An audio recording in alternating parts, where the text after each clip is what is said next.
সম্মানিত দর্শক, ভারত এবং বাংলাদেশের মধ্যে যে সীমাহীন উত্তেজনা, এটি পুরো বাংলাদেশের মানুষকে অস্থির করে তুলেছে। যারা পলিটিক্যালি কনশাস তারা অনেকেই ভীত সন্ত্রস্ত হয়ে পড়েছেন। আর যারা পলিটিক্যালি কনশাস নন, তাদের মধ্যে দুটো শ্রেণী। একটা শ্রেণী হলো ভীষণ রকম আতঙ্কগ্রস্ত হয়ে পড়েছেন যে ভারত যদি সত্যিকার অর্থে দখল করে নেয়, তারা তো ইতিপূর্বে হায়দ্রাবাদকে দখল করেছে, তারা কাশ্মীরকে দখল করেছে, এরপর সিকিমকে দখল করেছে। তো সেক্ষেত্রে বাংলাদেশের মতো একটা ছোট রাষ্ট্রকে যদি দখল করে, তাহলে আমার ব্যবসা বাণিজ্য, জায়গা জমি থেকে শুরু করে আর সবকিছু মিলে আমি তো একটা পরাধীন নাগরিক হয়ে যাব।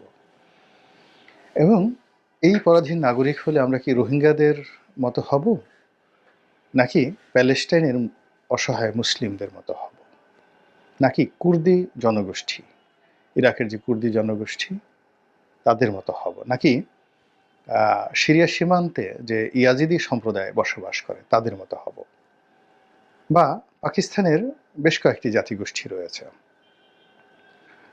যারা দীর্ঘদিন ধরে, যেমন বেলুচিস্তান স্বাধীন, বেলুচিস্তান এবং বালুচ যে সম্প্রদায়, তারা স্বাধীনতার জন্য সংগ্রাম করছে, কিন্তু স্বাধীন পাকিস্তানে থেকেও তারা পরাধীন।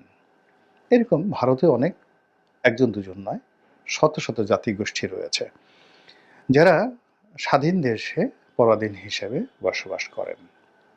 তো আমাদের অবস্থা কি ওইরকম হবে কিনা, এটা নিয়ে কিন্তু একটা বিশাল শ্রেণীর মানুষ চিন্তায় রয়েছে।